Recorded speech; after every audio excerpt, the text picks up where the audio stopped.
Anteriormente, en los titanes que construyeron el mundo, la rivalidad por un coche se convierte en una guerra de rascacielos. 1 metro más. Chrysler puede plantar un paraguas y decir que es más alto. Pero la depresión amenaza con destruir sus mayores logros. Señor Morgan, ¿qué ocurre? Se acabó lo peor. Todo irá bien. Voy a cerrar Ford Aviation. Pero tenemos encargos muchísimos. Edsel, se acabó. El presidente Roosevelt se esforzó por reconstruir el país. Encargó la construcción de la presa Hoover, atacando sistemáticamente a los titanes. ¿Manipuló la bolsa para su propio beneficio? Sí, verá, yo... ¿William Boyne? ¿Qué es esto? Lo cual reavivó su enemistad. Solo es un delincuente que se aprovecha de la guerra, un mercader de la muerte.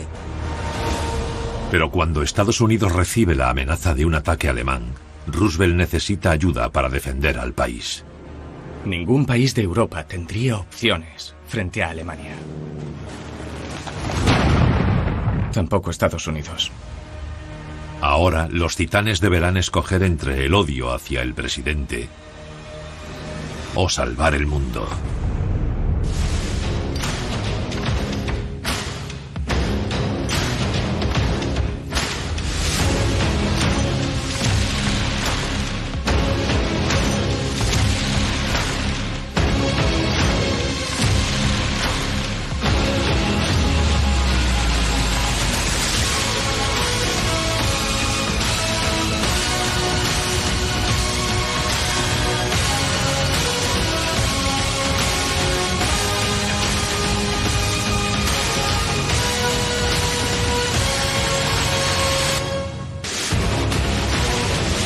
Los titanes que construyeron el mundo permanecieron unidos.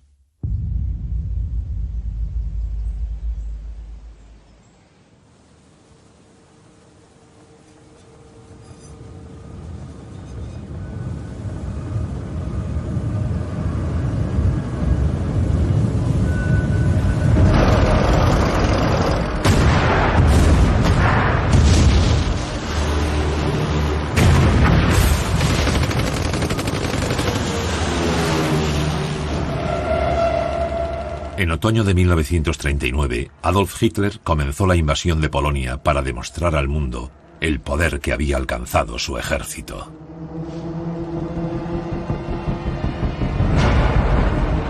El ejército de Hitler suponía el comienzo de los conflictos mecanizados. Se trata de tanques apoyados por la infantería, a su vez apoyada por la artillería. Y después, además de esto, apoyo táctico aéreo. Estaban todos coordinados, sincronizados, en armonía y se movían con mucha rapidez. Los alemanes la llamaban Blitzkrieg o Guerra Relámpago. En solo 3 semanas derrotaron a Polonia. Todo el mundo se quedó paralizado porque se dieron cuenta de que ningún país de Europa estaba a salvo. Pero en Estados Unidos el conflicto europeo se vivía desde la lejanía. La población estadounidense no aprobaba el volver a implicarse en una guerra europea. Estados Unidos no estaba preparado ni mental ni físicamente para luchar en una guerra.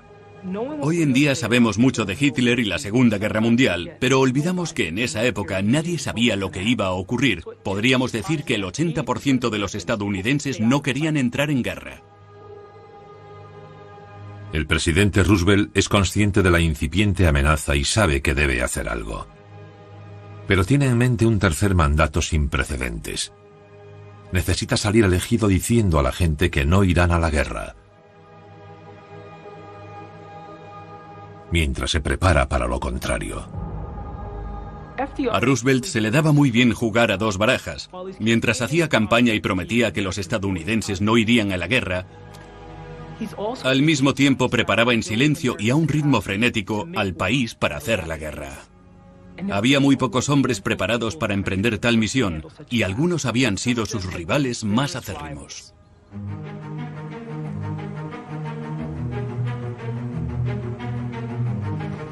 Le encargaron a un hombre la misión de abordar a los titanes con la propuesta de Roosevelt. No se trata de un político ni un general, sino de un ejecutivo de la industria automovilística que trabajaba para Ford y General Motors. William Knudsen, el Gran Bill, era una leyenda en la industria automovilística. No solo era un famoso ejecutivo, sino que tenía contactos en Detroit. Se pusieron en contacto con Knudsen para que las empresas de Estados Unidos se embarcaran en este programa para construir material militar, lo cual era complicado, porque muchos creían que no iban a entrar en guerra.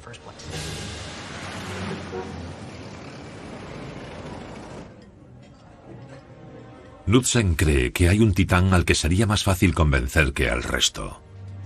Si acepta, los demás le seguirán.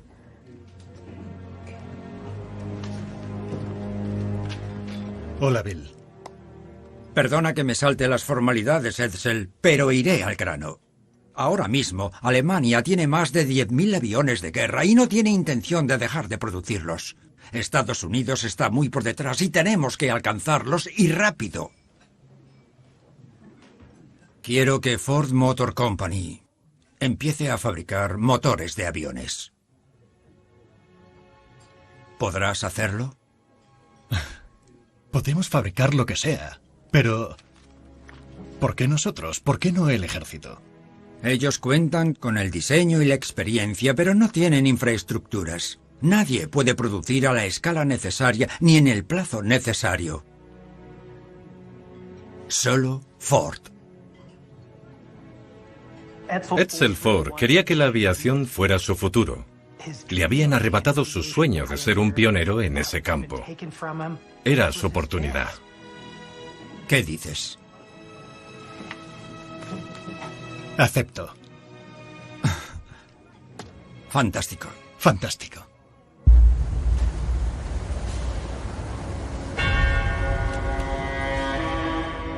A ver si lo he entendido. Pretendes cambiar toda la fábrica para hacer motores para aviones militares, ¿m? Toda la fábrica no. ¿Entonces? ¿Un cuarto? ¿La mitad? Aún no he sopesado la situación. ¿En serio? No tenemos ni la mitad de aviones que Alemania. Es que no estamos en guerra con Alemania. No podemos rechazarlo, se lo prometí a Roosevelt. Pues dile a Roosevelt que Ford fabrica coches, no aviones. Si quiere aviones, que llame a un maldito fabricante de aviones.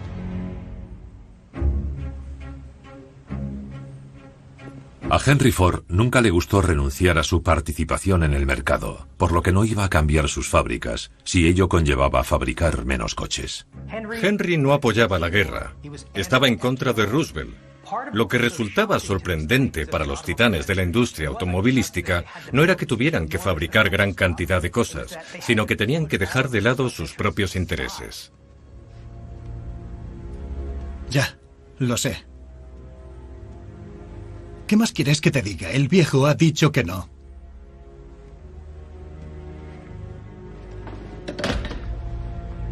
Una vez descartado Ford, Knudsen se centra en otro titán. Alguien con experiencia en armas de guerra. Pero podría ser aún más difícil de convencer que Henry Ford. Nos ganan en producción 20-1. No podemos perder esta carrera. Haz más fábricas. ¿Para qué me necesitas? Ojalá fuera así de simple. Tenemos la mano de obra y el dinero. Lo que necesitamos es alguien que dirija la operación con eficacia y que conozca el negocio. Creo que no te entiendo muy bien. Sé que es mucho pedir. Sí. Me pides que vuelva a producir munición. No te lo pido solo yo. Te lo pide el presidente. ¿El mismo que me llamó mercader de la muerte?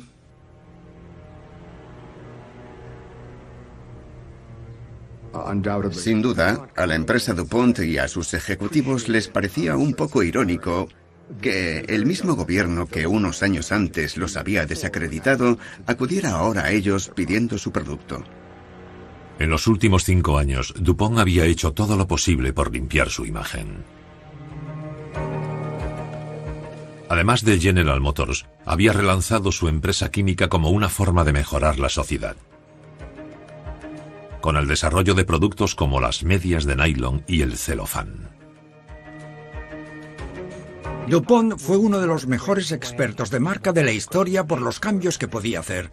Lo haremos cueste lo que cueste, viviremos mejor con la química. Se situaba en una posición muy elevada, haciendo que los consumidores olvidaran los aspectos negativos. Lo último que quiere hacer DuPont es volver al negocio de la muerte.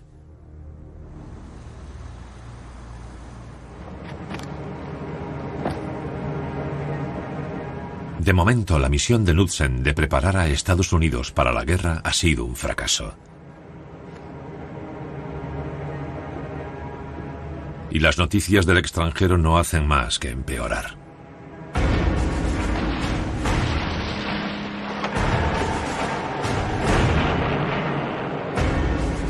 En la primavera de 1940, Hitler va de victoria en victoria. Dinamarca y Noruega están ocupadas. Más tarde, el ejército alemán arrasa Holanda y Bélgica. Europa resiste desesperadamente en Francia, pero no tiene nada que hacer ante los blindados y las fuerzas aéreas alemanas. En junio, Hitler llega hasta París. El siguiente objetivo alemán es Gran Bretaña.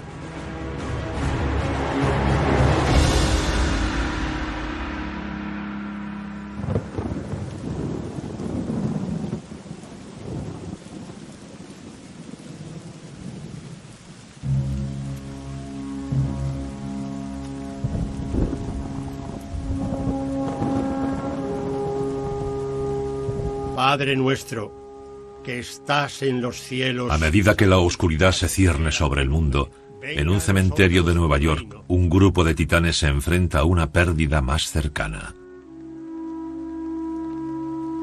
Ha fallecido Walter Chrysler a causa de una apoplejía. Su entierro reunió a los grandes de la industria automovilística. Incluso su viejo rival, Pierre DuPont, acudió al homenaje. Para estos titanes supone un momento de reflexión.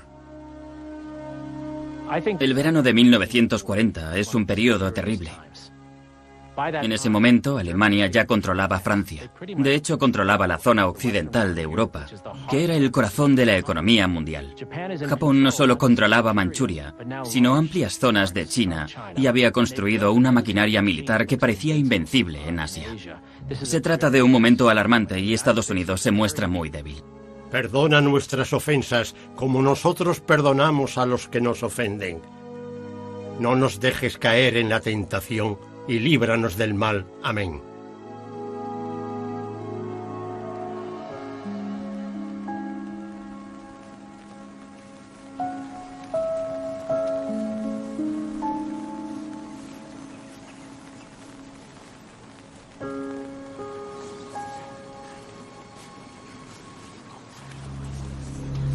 Knudsen continúa esforzándose en su misión, porque Roosevelt sigue jugando a dos bandas al decirle a los estadounidenses que jamás irán a la guerra.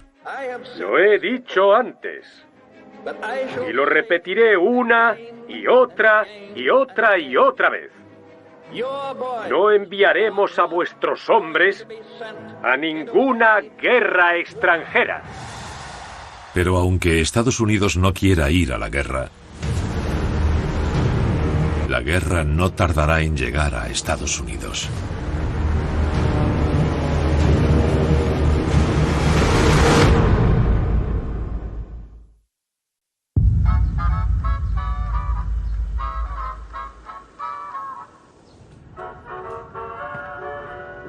NBC.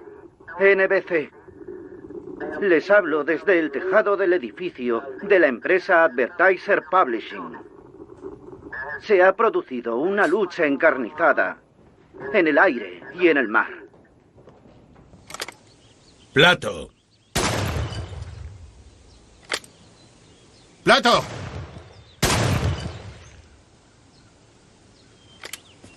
Señor. Venga, dese prisa.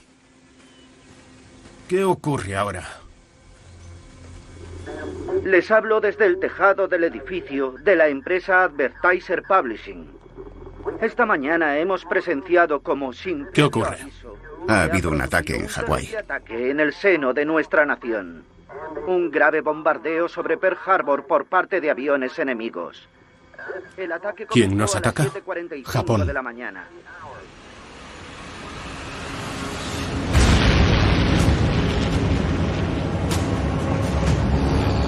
También han atacado la ciudad de Honolulu, donde se han producido grandes daños. Una de las bombas ha caído a 15 metros de la torre KGU. Esto va en serio. Es una guerra real.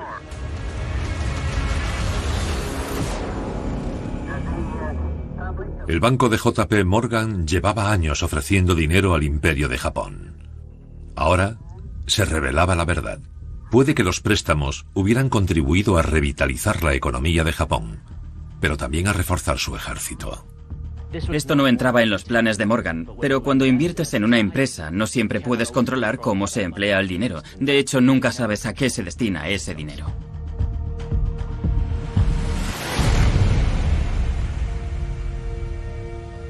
Ayer, 7 de diciembre de 1941, una fecha que recordaremos como infame, Estados Unidos de América fue atacada de forma repentina y deliberada por las fuerzas navales y aéreas del Imperio japonés.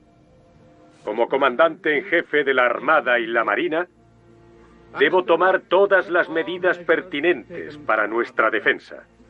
Existe cierta hostilidad. No hay duda de que nuestro pueblo, nuestro territorio y nuestros intereses corren un grave peligro. Y el imperio japonés... El presidente Roosevelt afirma que Estados Unidos y Japón están en guerra. Y todavía están por llegar más malas noticias.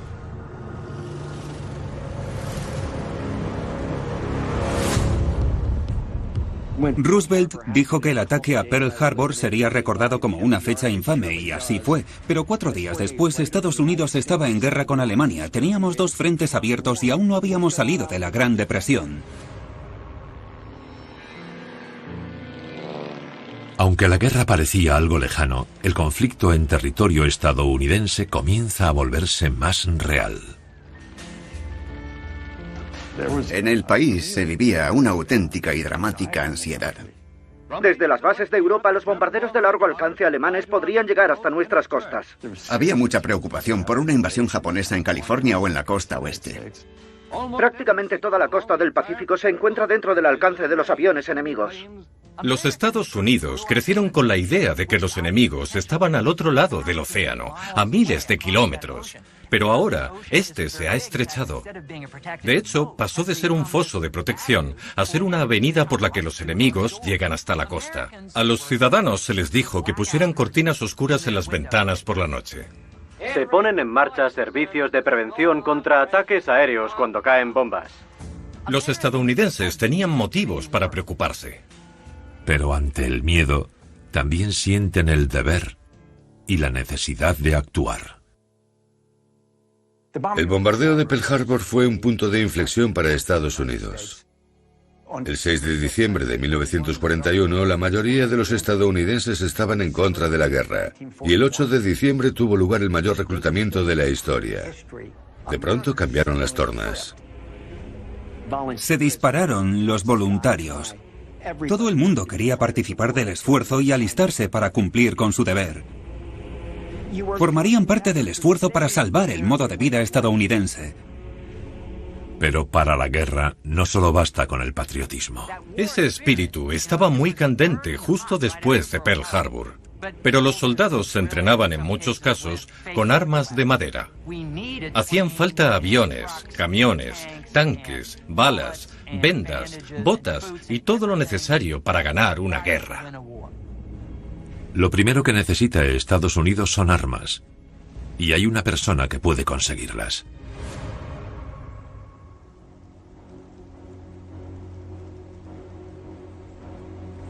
Dejó atrás las armas y se hizo con General Motors. Lo calificaron de mercader de la muerte.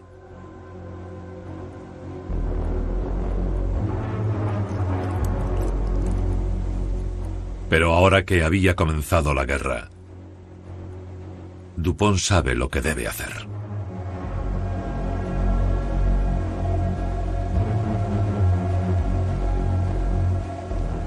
Está claro que el negocio de los explosivos y la pólvora era esencial si Estados Unidos se iba a embarcar en una guerra con dos frentes.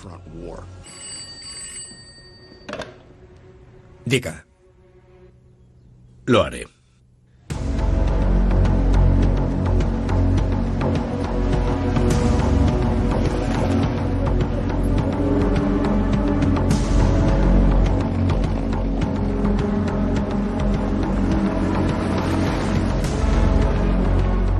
DuPont accede a dedicar General Motors y sus laboratorios a la guerra. En cuestión de semanas, se abrirá camino para crear 50 nuevas fábricas de munición. Pero la última vez que DuPont fabricó armas fue en la Primera Guerra Mundial.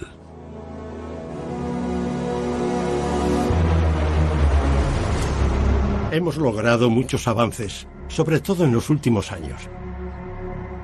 Esta granada es la MK2 o piña. Hacen falta 40 millones. De este proyectil de 6 pulgadas de calibre para destruir efectivos, 5 millones. Este es de 8 pulgadas para demoler hormigón y búnkeres. Y el de 18 para objetivos navales. Puede causar un gran daño. Acompáñeme.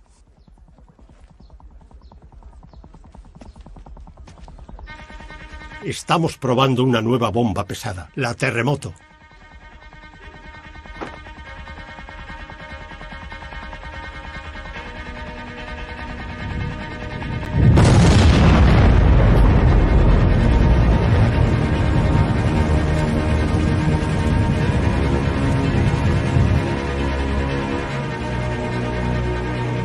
No está mal, ¿verdad? Con una de ellas se puede acabar con un pelotón.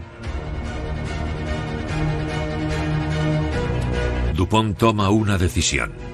Para ayudar a salvar al país, debe convertirse de nuevo en el mercader de la muerte.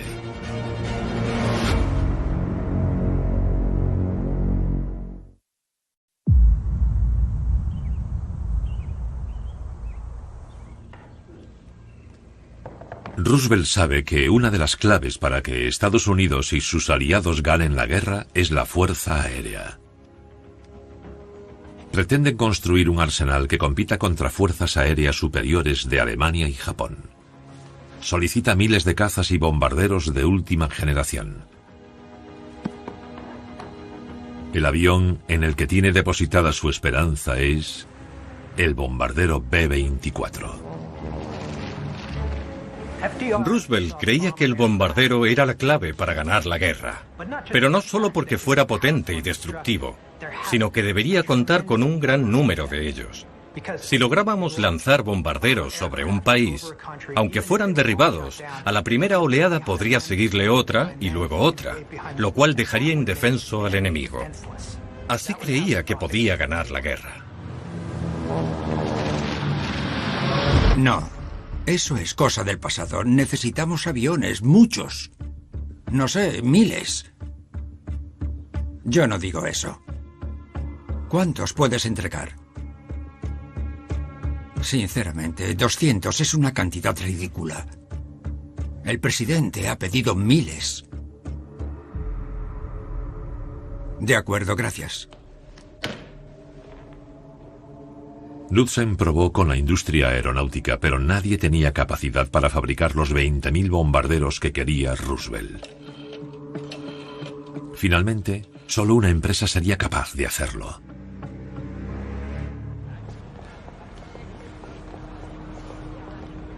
Gracias a la insistencia de Edsel, los Ford se habían gastado $47 millones para construir Willow Run, la fábrica de aviones más grande del mundo, con casi 1,5 kilómetros de longitud.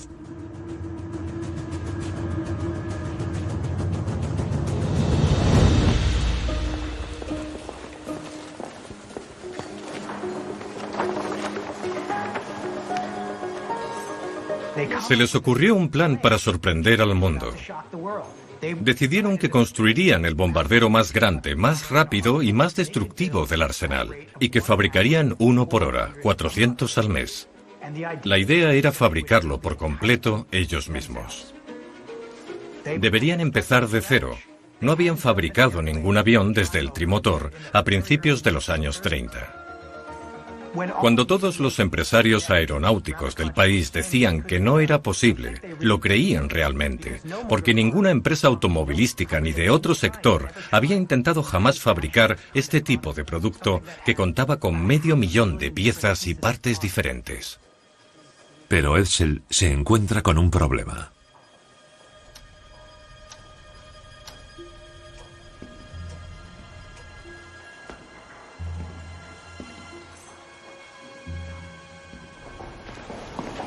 Hola, siento el retraso. Bien. Mire esto. El principal problema era que a medida que se fabricaban los aviones, las fuerzas aéreas comenzaron a cambiar el diseño. Esta compuerta es demasiado estrecha. Hay que ensancharla. Y este soporte debería medir 3,5.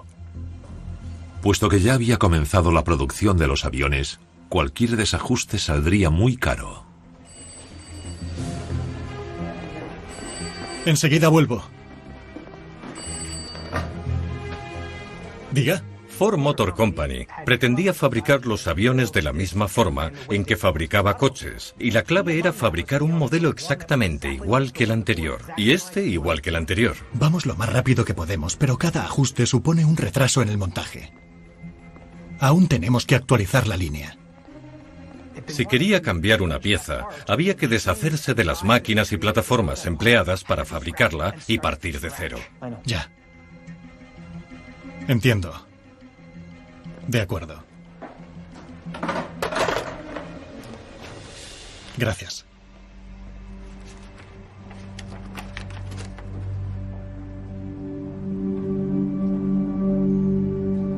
Y no dejan de producirse cambios en el diseño. ¿Qué tenemos aquí? Deberíamos cambiar las Browning de 30 por 50, así que hay que aumentar la boca de la torreta. Y las compuertas deben retraerse dentro del fuselaje, por lo que se debe ensanchar la apertura.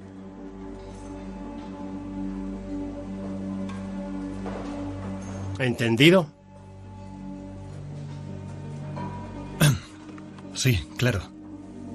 No se preocupe.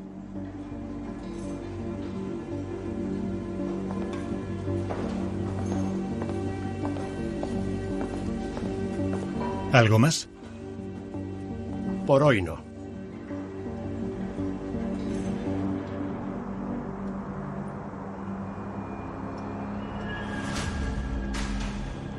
Roosevelt no solo exige aviones. El control del mar también es importante para ganar la guerra. El ataque a Pearl Harbor destruyó el núcleo de la flota estadounidense en el Pacífico, por lo que no estaban preparados para una guerra a gran escala. Estados Unidos aún debía fabricar miles de buques para que la Marina pudiera poner en marcha su poder. Estados Unidos no puede alcanzar la producción necesaria de buques.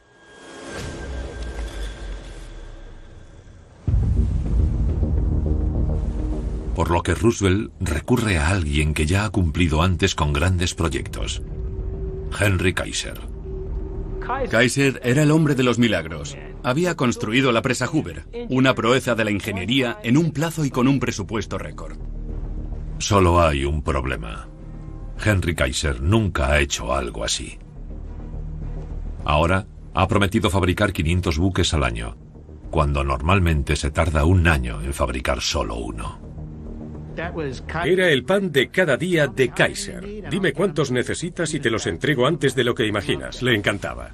Quiero construir 6 canales aquí y allí.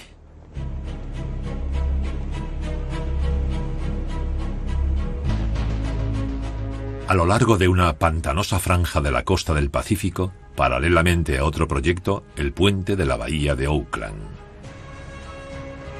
Kaiser construye unos astilleros con una dimensión equivalente a 800 campos de fútbol.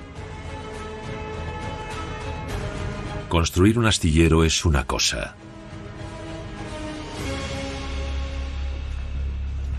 Pero no tarda en darse cuenta de que construir un buque es otra muy diferente. ¿Por qué tardan tanto? Trabajan lo más rápido que pueden. He visto algunos que no están haciendo nada. Verá, están esperando a que se monte el casco para empezar a construir las barras de dirección y el motor. ¿No pueden hacer nada más? No mucho. Esto no funciona. Hay que ir más rápido. Los buques Liberty que estaba construyendo Kaiser eran enormes. Si pusiéramos uno en vertical, sería como un edificio de 30 plantas, casi tan alto como la presa Hoover. Eran tan grandes que había que construirlos en el sitio. De abajo a arriba, primero la quilla, luego la estructura y el casco. Así es como se han construido los barcos durante siglos. A ese ritmo, Kaiser tardaría cientos de años en construir los buques que le ha prometido a Roosevelt.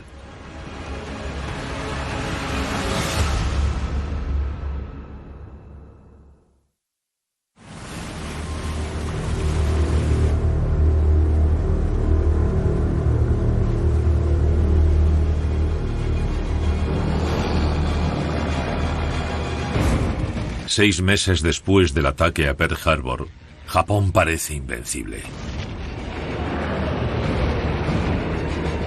Después de Pearl Harbor, los japoneses intentaron hacerse con un perímetro que pudieran defender, por lo que trataron de adentrarse todo lo posible en islas como las Filipinas o las islas orientales holandesas. Era evidente el avance de los japoneses a una velocidad y a una escala escalofriantes. Japón ya controla la mitad del Pacífico y cada día gana más territorio. En el Atlántico, Hitler ha desembarcado tropas en el norte de África y se ha adentrado en la Unión Soviética. Obviamente era el Blitzkrieg. Las fuerzas mecanizadas pudieron llegar hasta las afueras de Moscú. Si Hitler conquista la Unión Soviética, desplazará a todo su ejército hacia el oeste para invadir Gran Bretaña. Y si esta cae, su próximo objetivo será Estados Unidos.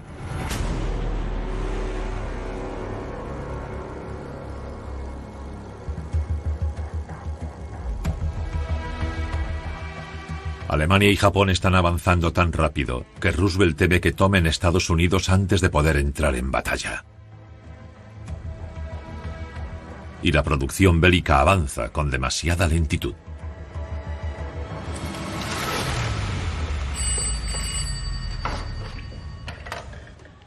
¿Sí? Pásemelo. Sí, señor presidente. Sí, señor. Estamos avanzando, pero las modificaciones de Ford requieren que ampliemos el plazo. Willow Run no estaba cumpliendo los objetivos. Lo que le decía Knudsen era: oye, estos aviones están fatal. Han fabricado dos. No, dos aviones no, señor presidente. Dos piezas. Las cosas iban muy mal. Y la prensa, que antes le había dado tanto bombo a la idea de construir la fábrica de aviones más grande del mundo para derrotar a Japón y a Hitler, ahora criticaba a los Ford y a todo el proyecto. La prensa se preguntaba, ¿lo logrará Willow Run?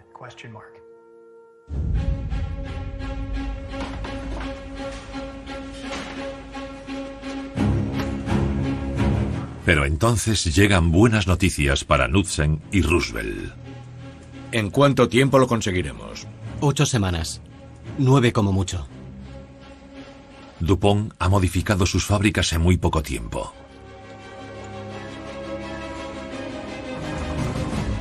En cuestión de semanas, DuPont ha modificado las líneas de producción y produce sin parar explosivos y granadas para la guerra. Entonces se produce otro descubrimiento.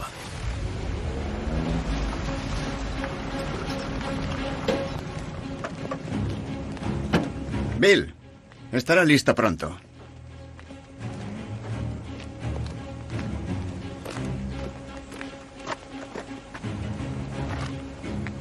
Espero que merezca la pena. Así será.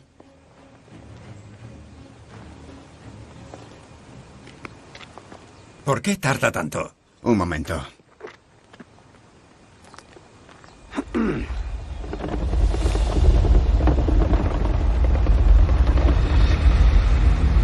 Aunque Chrysler ya no cuenta con su fundador, la empresa ha conseguido fabricar un tanque.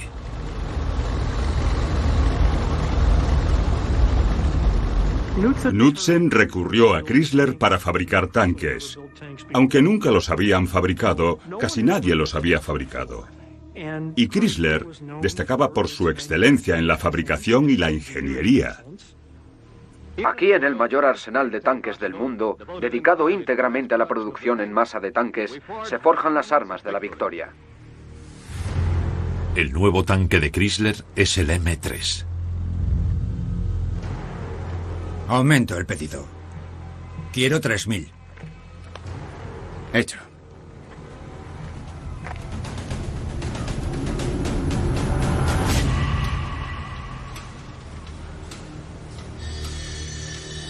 Para acelerar la producción, No quiero ceremonias cada vez que presentamos un barco. Hay que... los hombres de Kaiser trabajan 3 turnos al día. Haz lo que puedas. 7 días a la semana. En otoño de 1942, Henry Kaiser no solo ha presentado su primer buque, sino una docena más.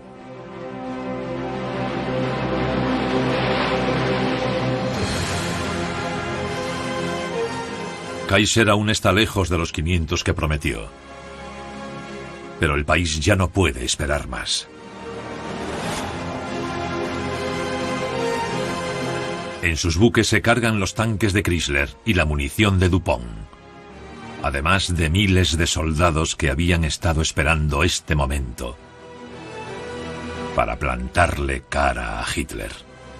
En 1942 los estadounidenses querían invadir el oeste de Europa, llegar a Francia y acabar con esto, pero no era factible desde un punto de vista militar, por lo que decidieron ir al norte de África. La decisión de invadir el norte de África fue básicamente: a ver, hay que demostrar que Estados Unidos está en esta guerra. Estados Unidos por fin está en marcha y dispuesto a demostrar quiénes son ante los alemanes.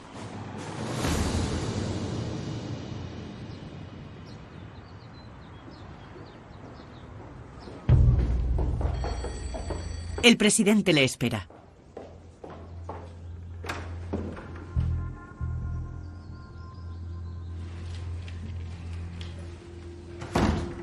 Me alegro de que haya venido. Tenemos un problema con el M3. Es un completo desastre.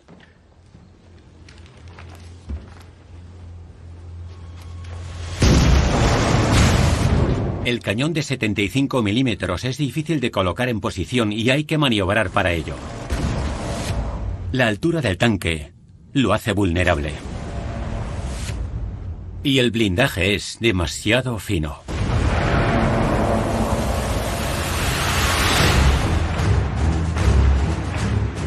El M3 tenía graves defectos de diseño.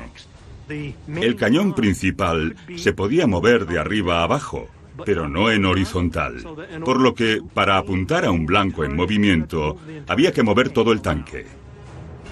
Era demasiado alto, por lo que era fácil de alcanzar. No era un vehículo tan fantástico y tenía muchos fallos. El M3 se desarrolló rápidamente, pero no estaba listo para la batalla. En el norte de África, los estadounidenses se dieron cuenta de que los alemanes eran duros de roer. Estados Unidos, con todo su gran poder industrial, se enfrenta a un ejército alemán que es muy superior y que cuenta con mejor formación y mejores armas.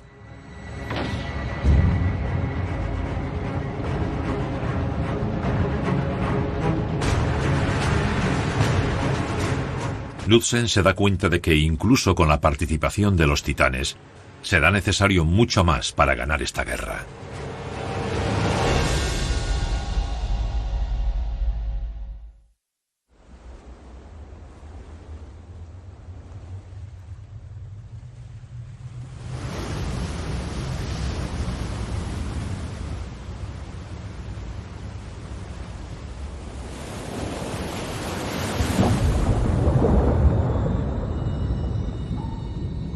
Mientras los aliados luchan en el norte de África, Hitler siembra el terror en los mares.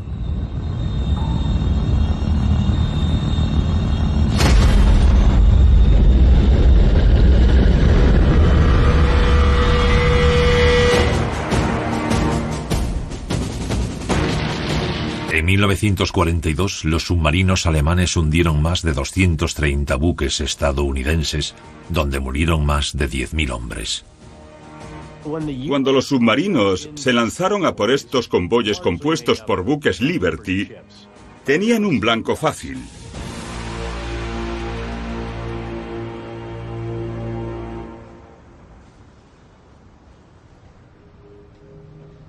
Hitler destruye los buques de Kaiser y los tanques de Chrysler más rápido de lo que pueden fabricarlos, pero Kaiser no sabe cómo acelerar la producción.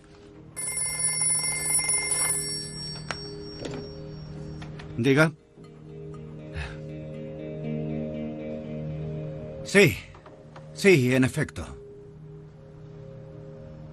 Es que nos falta algo de material y... Claro, lo entiendo. Sí, por supuesto. Bien, gracias. Sí. Lützen ha reunido a los mayores líderes de la industria para fabricar su maquinaria de guerra. Pero no funciona. Aún falta algo más. Es que nos falta algo de material y...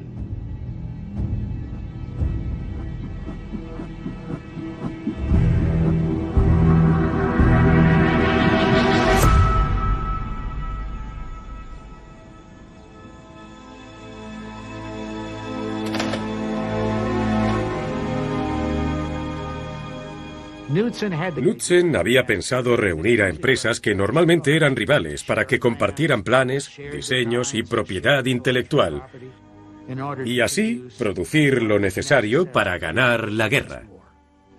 Ford. En muchos sentidos, cuando existe una amenaza común, la única opción es actuar juntos. Una crisis puede unir a las personas de formas que parecen impensables.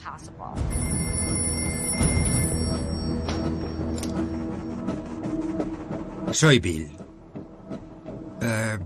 Cambio de planes.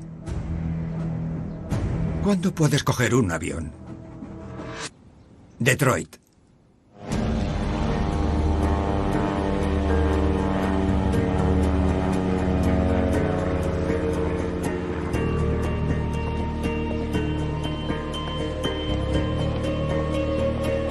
Lützen envía a Kaiser a Ford para aprender los secretos de la producción en cadena.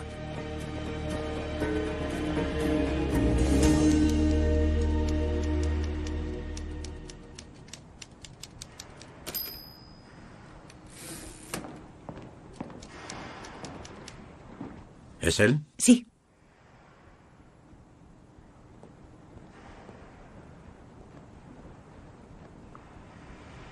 Acompáñame.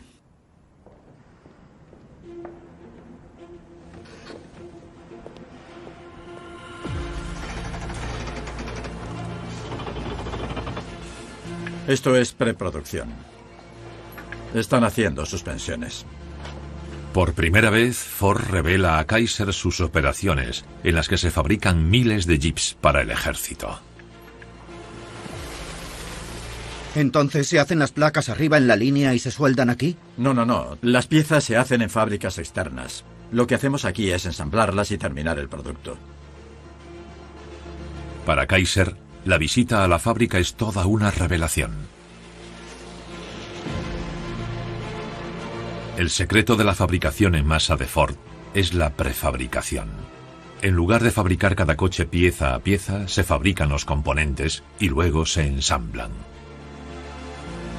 Kaiser no había tenido ningún tipo de experiencia en la industria automovilística.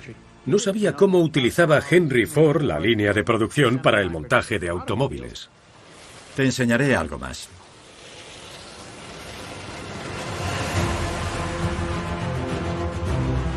Kaiser se da cuenta de que lo que Ford hacía con los coches se podía aplicar a los barcos.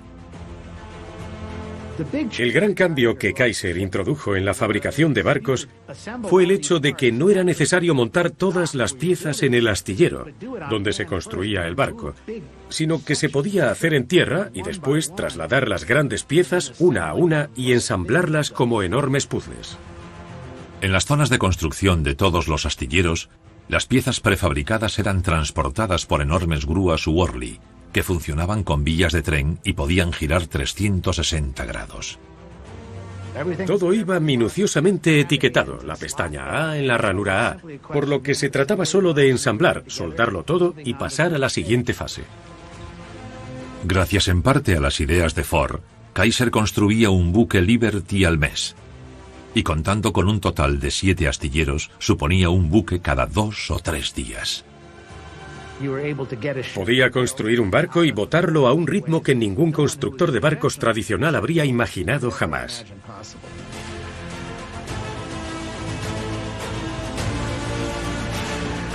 Sin duda, podemos afirmar que Henry Kaiser fue el padre de la construcción de barcos moderna.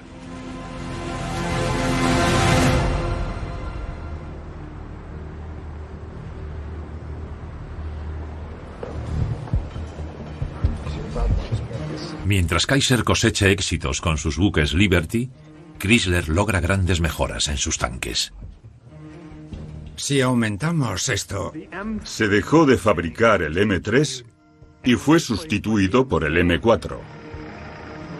El M4 era fácil de fabricar, no era muy caro y tenía un buen cañón de 75 milímetros. Con un peso de casi 35 toneladas, supone una mejora con respecto al M3. Pero este enorme tanque precisa de un motor mucho más potente. Entonces son motores de 5 o 6 cilindros dispuestos alrededor de un eje central. Correcto, señor. No, demasiado grande. ¿Dónde se meterá la tripulación? ¿Qué sentido tiene si no caben 5 hombres y la munición suficiente? Los ingenieros de Chrysler cogieron un motor ya existente y que se había empleado en sus coches y diseñaron la forma de disponer 5 de ellos en círculo. De ahí le vino el nombre de quíntuple motor o batidora. Knudsen debe encontrar un motor más pequeño que conserve la potencia necesaria para mover el M4.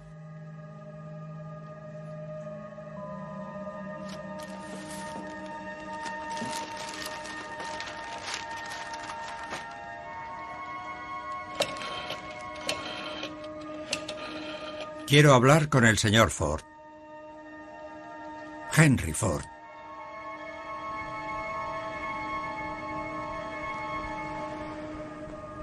Perdón, ¿el V8? Vale. ¿Para quién? ¿Cómo? Darle consejos a un constructor de barcos como Kaiser era una cosa, pero compartir con un rival secretos de su negocio como el diseño de un motor era algo muy diferente. A veces, cuando trabajamos con los demás, incluso con personas que nos desagradan profundamente, como estos titanes que se despreciaban entre sí, cuando dejamos eso de lado por un objetivo superior, pueden ocurrir cosas realmente grandes.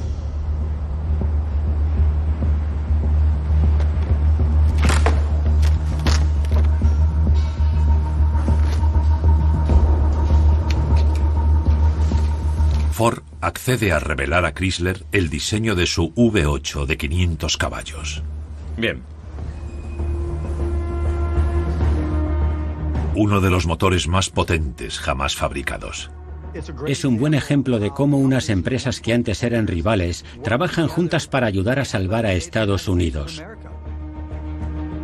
Es uno de los tesoros de este país.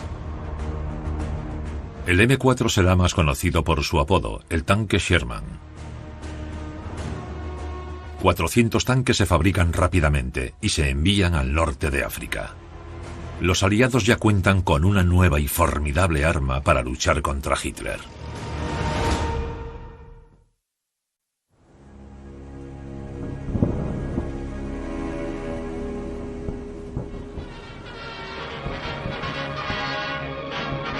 Tras una primera derrota, Estados Unidos se reincorpora a la batalla en el norte de África haciendo huir a los nazis.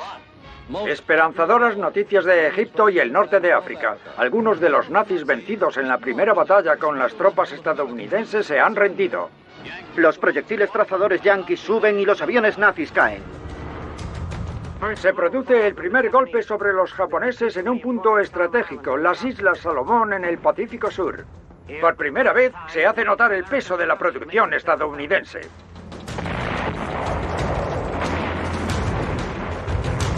Poco más de un año después de que Estados Unidos entrara en guerra, por fin llegan buenas noticias con el fortalecimiento del ejército estadounidense. En el país parece que todo el mundo comparte el mismo objetivo: fabricar la maquinaria de guerra más grandiosa de la historia. Es cierto que el préstamo no tiene precedentes, pero no es preocupante. Un gasto grande estimulará la economía. Y al final de la guerra, el crecimiento económico junto con la inflación acabarán con la deuda. Morgan se reúne todas las semanas con Roosevelt para asegurarse de que la guerra recibe la financiación necesaria. Excelente. Uno de los elementos más sorprendentes de la historia de la Segunda Guerra Mundial fue la unión tan ventajosa que lograron estos rivales para construir el arsenal de la democracia. Sí, eso está bien en teoría, pero en la práctica un contratiempo frenaría la línea de producción. Comprendo. ¿Y si preensamblamos las piezas en diferentes fábricas? ¿Eso ayudaría? Antes eran rivales, pero ahora trabajaban juntos. Un escritor dijo que era como si los Yankees de Nueva York se tomaran unos días de descanso para ganar algunos partidos para los Dodgers. La industria estadounidense se enfrenta al reto de la guerra. En cientos de ciudades, miles de fábricas pequeñas se han adaptado para cumplir con el Plan Nacional de Producción Bélica. Casi todas las fábricas del país se convierten en piezas de una maquinaria de guerra enorme y coordinada. Es extraordinario cómo se unieron estas empresas en tiempo de necesidad. Dejaron de lado su rivalidad en los negocios y dieron la cara por nuestro país. Las pequeñas y grandes empresas de todo el país estaban haciendo cosas que sus trabajadores jamás habrían imaginado. General Electric fabricaba turbinas navales de 30.000 caballos. Westinghouse Electric fabricaba radares. La empresa Kleenex fabricaba soportes para ametralladoras de calibre 50. Roosevelt incluso realiza una visita secreta para conocer de primera mano la producción militar. Acudió a los astilleros de Henry Kaiser y pudo ver de cerca los tanques Sherman de Chrysler. Pero cuando comprueba los avances de los bombarderos B-24 de Ford, las noticias no son buenas. En ese momento, Willow Run no estaba cumpliendo los objetivos. Tan solo se había fabricado un bombardero en el momento de la visita de Roosevelt. Era un desastre. Podemos rediseñarlo con una única cola. Un momento, ya lo hemos hablado. Sí, pero no sería la solución. Mira, entiendo lo que me pides, pero estamos hablando de dos. No. Aguarda. Siguen haciendo cambios. Comprendo. Después hablamos.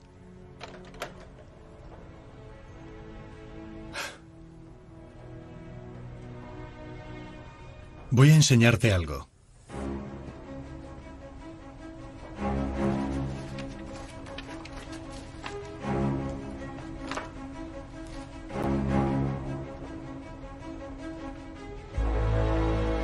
Willow Run iba con muchísimo retraso.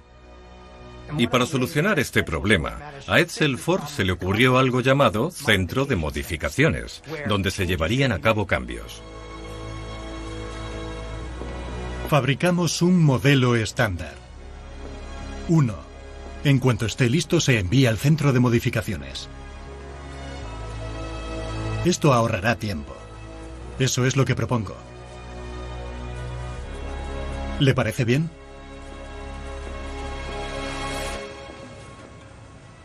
Cada vez que el ejército pedía un cambio en el diseño o una nueva modificación, el centro de modificaciones se encargaba de ese cambio en concreto, sin necesidad de reestructurar toda la línea de montaje. Vamos allá. Esta es la buena.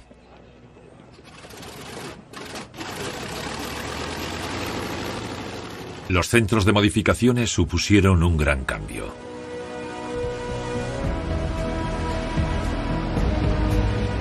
A comienzos de 1943, Willow Run fabrica aviones B-24 en tiempo récord. Estos aviones se construían a tal velocidad que los pilotos realizaban el vuelo de prueba cuando los llevaban para entregarlos al ejército. Realmente fue el esfuerzo de Ford lo que convirtió el B-24 en lo que es hoy, el avión militar estadounidense con mayor producción de la historia.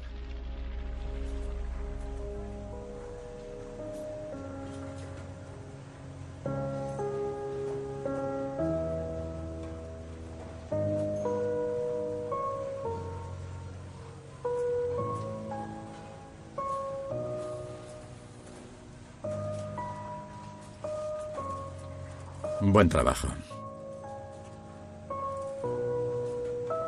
Bien.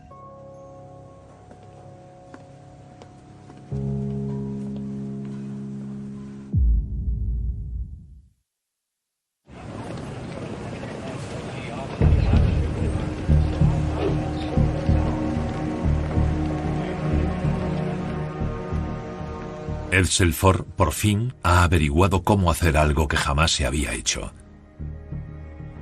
producir bombarderos masivamente. Pero ahora surge un nuevo problema.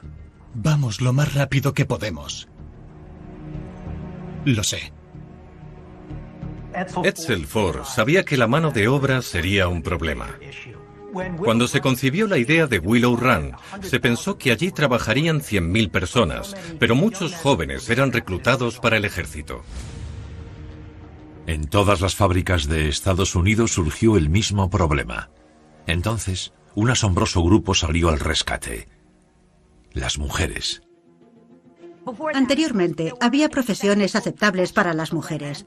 Podíamos ser profesoras o enfermeras, pero la más importante era madre y esposa. Entonces llegó la Segunda Guerra Mundial y por primera vez nos necesitaban en las fábricas. Entonces, las mujeres llegaron en multitud para trabajar en esas fábricas y aprovecharon la oportunidad para demostrar lo que eran capaces de hacer. 19 millones de mujeres trabajaron en fábricas, astilleros y bases militares, y constituían el 40% de la mano de obra. Una de las trabajadoras de una fábrica de Willow Run llegaría a inspirar a todo el país: Rose Will Monroe. Pero quedaría inmortalizada con otro nombre. Rosie la remachadora fue una mujer que llegó a Willow Run procedente de Kentucky. Primero le ofrecían un puesto de secretaria, pero se dio cuenta de que ganaría el doble de dinero si era remachadora. Le preguntaron si tenía experiencia y les mintió diciendo que sí, pero consiguió el empleo de remachadora. Rose formó parte de la campaña del gobierno para alentar la moral y se convirtió en un icono. Rosie la remachadora tuvo una gran relevancia en ese momento. Estaba en un mundo masculino. Se despojó de la etiqueta de que solo podíamos ser la mujer detrás del hombre o la damisela afligida. Sobrevivió y triunfó en un mundo de hombres.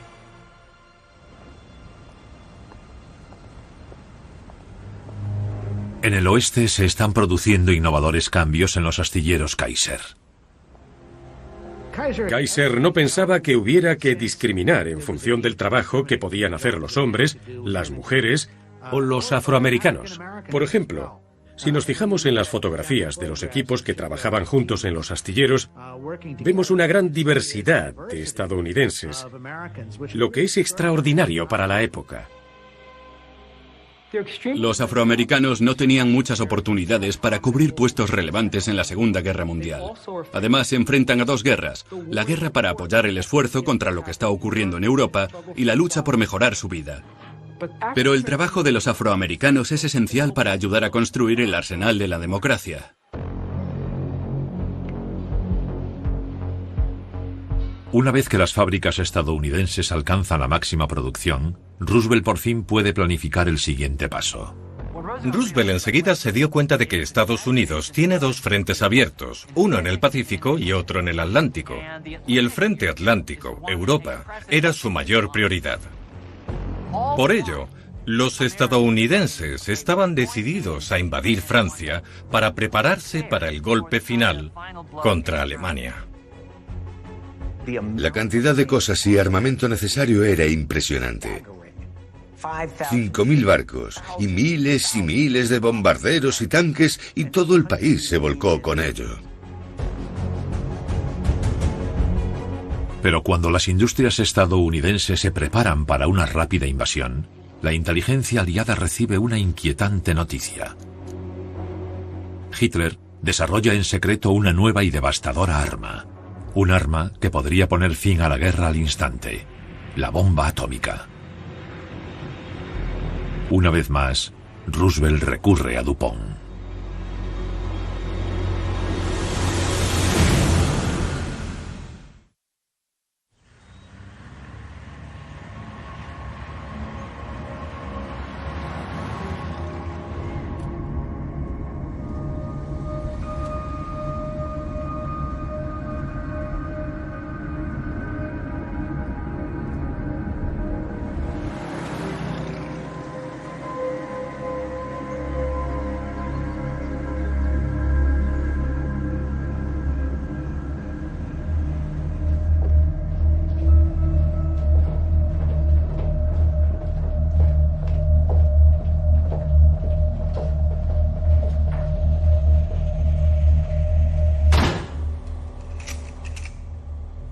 Haigerloch, Alemania. Aquí podría encontrarse el laboratorio. Estamos esperando la confirmación de los servicios de inteligencia. Nuestro agente nos informa de que este hombre lo visita a menudo. Heisenberg. Creemos que ha estado trabajando con los alemanes los 2 últimos meses, diseñando lo que parece ser un dispositivo nuclear. En ese momento había estudios sobre la fisión nuclear. Uranverein significa el club del uranio. Esta incipiente tecnología podría crear una bomba de un poder y un alcance jamás visto hasta entonces. Su objetivo es provocar una reacción nuclear en cadena mantenida que cause un gran impacto. Se temía que la Alemania nazi consiguiera esta tecnología armamentística antes que Estados Unidos, con lo que tendríamos todas las de perder. De momento, no han tenido éxito, pero es cuestión de tiempo. El que consiguiera esto primero ganaría la guerra.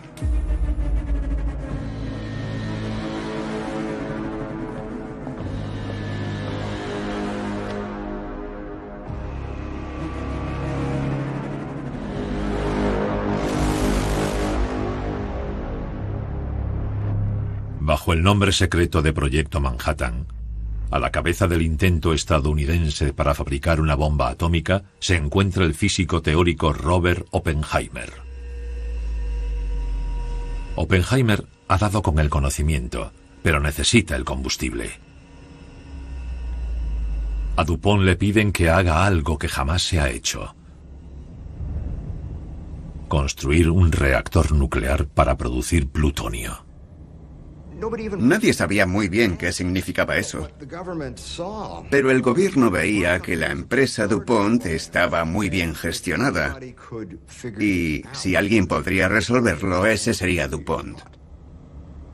Tras trabajar muy duro para dejar atrás la munición, DuPont tiene ahora en sus manos los planes para crear el arma más destructiva de la Tierra.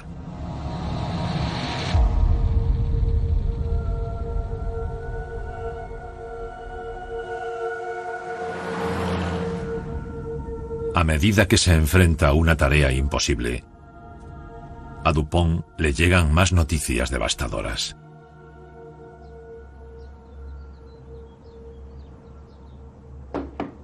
Señor Morgan. Señor Morgan.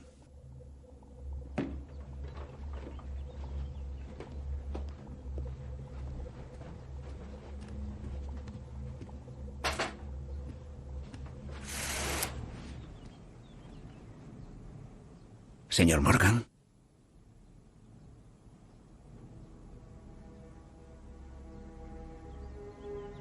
En la primavera de 1943, J.P. Morgan Jr. murió de una apoplejía mientras dormía. La noticia de su muerte no se anunció hasta el cierre de la bolsa, para no provocar una caída del precio de las acciones. La influencia de Morgan llegaba a todos los rincones de la sociedad estadounidense. Financió la mayor industria del país, la automovilística. Impulsó el gran gasto de los bollantes años 20 y recibió críticas cuando se produjo la depresión. ¿Conoces las bombas defensivas? Pero al final Morgan pudo hacer algo bueno por el país y ahora continúa su imperio financiero. El legado de J.P. Morgan Jr. es J.P. Morgan Chase. Al principio tendría unas 200 personas. Era una institución pequeña, pero ahora la componen 2.000 o 3.000 empresas. Nada que ver con sus inicios. Seguro que estarían muy orgullosos de ella. Tan solo 2 meses después, muere otro titán.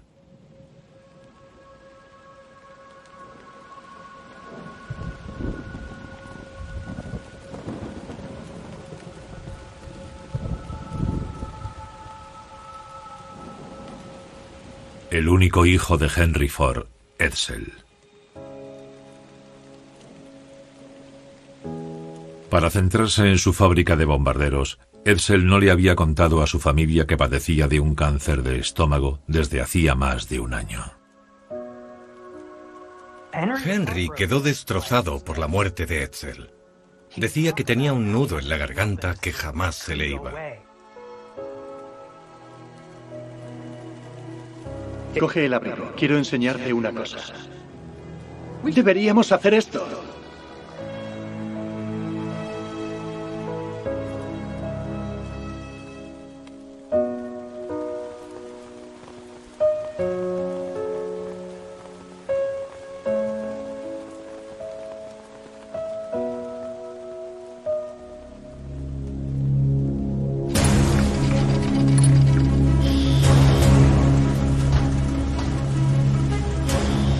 Puede que ya no esté Edsel, pero tras de sí deja su mayor logro. De su fábrica sale un nuevo bombardero cada hora.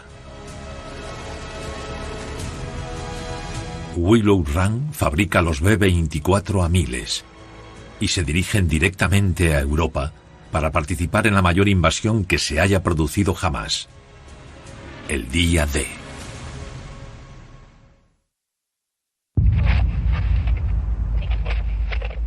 Señoras y señores, el presidente de los Estados Unidos. Compatriotas, anoche, cuando me dirigía a ustedes, sabía que las tropas de Estados Unidos y sus aliados estaban cruzando el canal. En este momento tan emotivo, les pido que se unan a mi oración.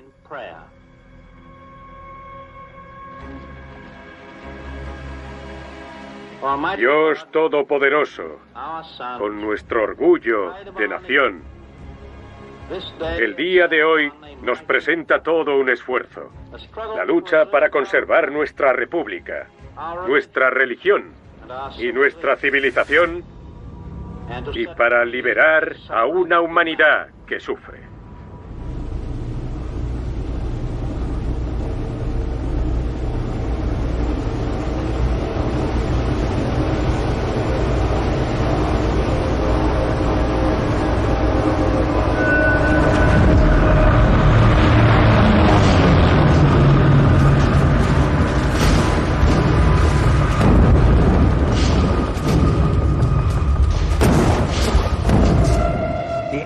La invasión aliada de Europa, o Día D, como se conoció, fue la operación anfibia más grande de la historia. 5.000 barcos, miles y miles de hombres en las lanchas de desembarco, los paracaidistas y los bombarderos. Una logística difícil de describir.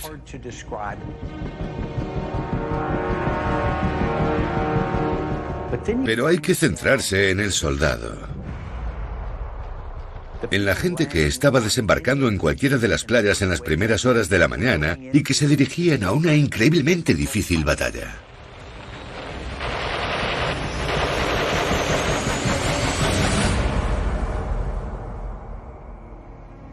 La invasión es un éxito.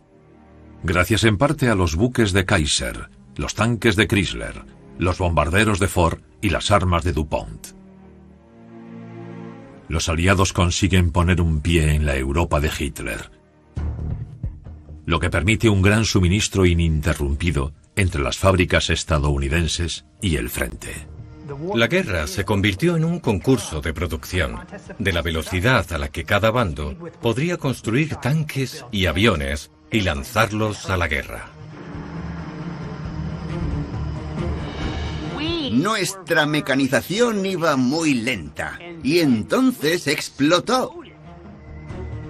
Nadie podía hacer más aviones y barcos que nosotros. Era sorprendente. Nadie podía superar a Estados Unidos. Hoy entramos con esfuerzo en los campos inundados de Francia, estadounidenses, británicos y canadienses. En 8 semanas se produjo el gran avance y de repente París es liberada. 6 grandes ejércitos aliados presionaron el frente occidental hacia el interior de Alemania. Luchando contra una resistencia fanática llegamos hasta el Rin. En el este, Radio Moscú informa de 3 horribles enfrentamientos. A pesar de las buenas noticias en Europa, el país recibe una sorprendente nueva. Un buen impulso conjunto para poner fin a la guerra en Europa. Nos vamos a la NBC en Warm Springs, Georgia. A última hora de la tarde convocaron a los representantes de la prensa y la radio para darles la terrible noticia del fallecimiento del presidente a las 3:35. Roosevelt ha muerto de una hemorragia cerebral.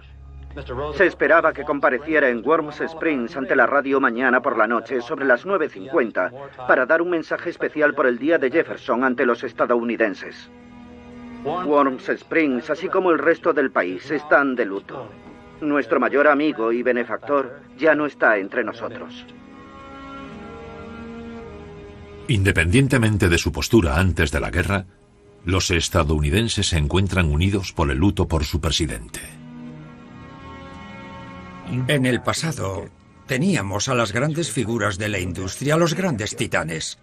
Odiaban a Roosevelt, pero todos terminaron apoyándolo, porque eran lo bastante listos como para saber que debían hacerlo.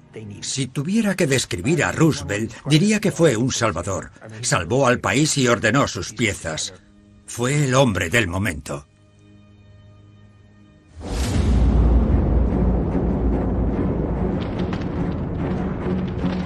Estados Unidos continúa sin Roosevelt. 2 semanas después, Hitler reconoce que está perdido. El 30 de abril de 1945 se suicida en su búnker de Berlín. Las tropas aliadas no tardan en descubrir el verdadero horror del mandato de Hitler. Los campos de la muerte, donde los nazis asesinaron a 11 millones de personas, entre ellas 6 millones de judíos. Cualquiera que viviera en los años 30 había oído hablar del antisemitismo de Hitler y más tarde de la persecución a los judíos. El mundo no era del todo consciente de ello hasta que lo vio con sus propios ojos. El 7 de mayo, Alemania se rinde sin condiciones. Y termina la guerra en Europa.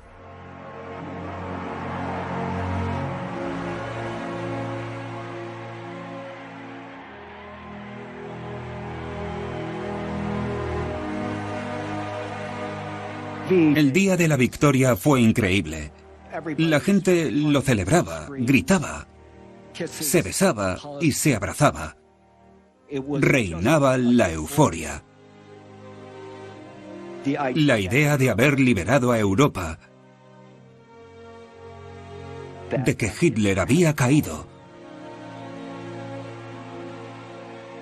tuvo un gran significado para todos. La victoria en Europa se vive con júbilo en todo el mundo aliado después de que los tres grandes anunciaran la caída de la Alemania nazi. La celebración en Nueva York es un reflejo de la alegría en todo el país. Tras casi 6 años de guerra en Europa, hoy es un gran día. La gente muestra una reprimida y agradecida emoción. Esto era fantástico para los estadounidenses. Habían cumplido su misión en Europa. Pero eso era solo la mitad. Japón seguía luchando. Por ello, muchas de las unidades que lucharon en Europa regresaron a Estados Unidos y fueron trasladadas en tren hasta la costa pacífica para prepararse para la invasión de Japón. Los titanes saben que no pueden descansar. Los esfuerzos de Kaiser, Ford y DuPont se centran de lleno en derrotar a Japón. Una tarea que tanto ellos como todo el país saben que no será fácil.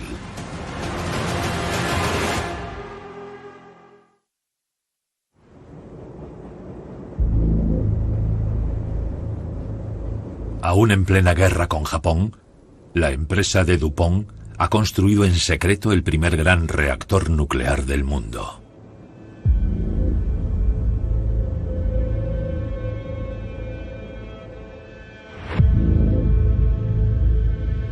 El reactor Hanford de DuPont fue el primer reactor de ese tamaño, de esa escala. Este reactor nuclear fue clave para el proyecto Manhattan, porque necesitaban producir plutonio, el combustible nuclear. Pero el plutonio es un elemento radioactivo que no está presente en la Tierra en grandes cantidades, por lo que debían generar este material para desarrollar una bomba nuclear. En el enorme complejo se necesitan 50.000 trabajadores.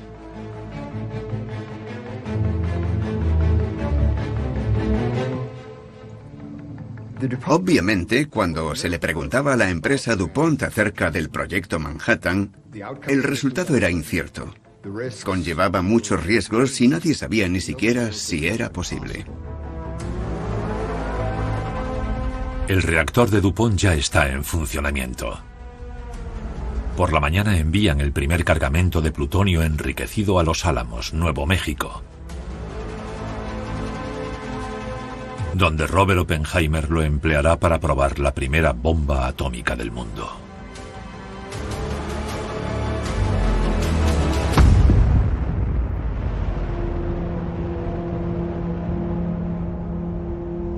La prueba es todo un éxito.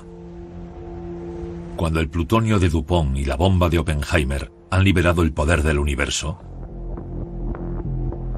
el nuevo presidente Harry S. Truman ultima sus planes para derrotar a Japón y poner fin a la guerra. Aún queda mucho por hacer.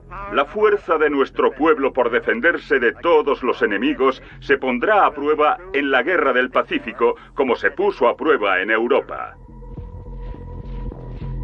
Los líderes estadounidenses pensaban en la invasión de Japón. Creían que serían necesarias unos cientos de miles o 1 millón de bajas, entre muertos y heridos, para subyugar a Japón. Tras su experiencia con las primeras bajas en la frenética campaña en la isla, saben que los soldados y pilotos japoneses van a pelear a muerte. Todo esto pesa sobre Truman. Franklin Roosevelt no había informado a Truman sobre el proyecto Manhattan, por lo que se quedó muy sorprendido al enterarse de que contaba con un programa de una bomba atómica que se había probado en Nuevo México y que funcionó. Ahora esta era su arma secreta. Para transportar esta arma, Estados Unidos cuenta con un nuevo bombardero de gran alcance, el Boeing B-29 Superfortress. William Boeing regresó de su retiro para colaborar en su diseño y construcción. Esto era una nueva escala. Teníamos un arma que podía cambiar la historia para siempre. Y el presidente Truman debía tomar una decisión que tenía un elemento moral. Nadie sabía a ciencia cierta la capacidad de la bomba atómica. La táctica de Truman era salvar vidas estadounidenses. Quería mostrarle a Japón que teníamos esta arma y estábamos dispuestos a usarla. Japón no sabía cuántas teníamos. Sin embargo, solo contábamos con 2, y no necesariamente vas a llevar a cabo una prueba si no sabes si va a funcionar. Finalmente, tomó la difícil decisión de utilizar la bomba atómica sobre Hiroshima y Nagasaki.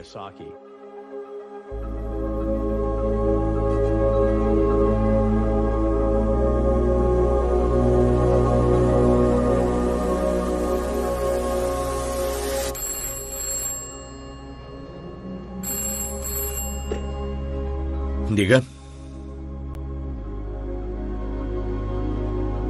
Entiendo. Gracias.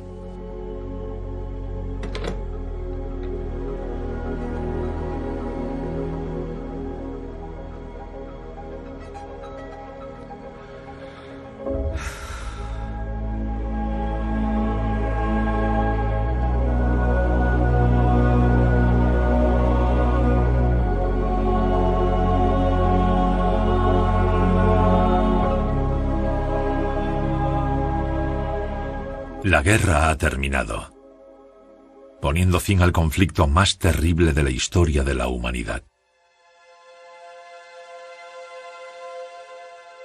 Hablamos de Normandía, de Iwo Jima y de Okinawa. Pero la guerra también se ganó dentro de Estados Unidos con las fábricas y la industria.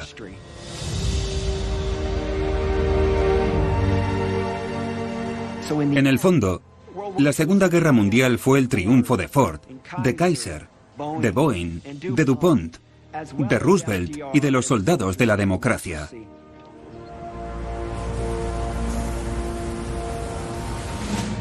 Ford finalizó la producción de bombarderos en 1945 y jamás volvió a construir un avión.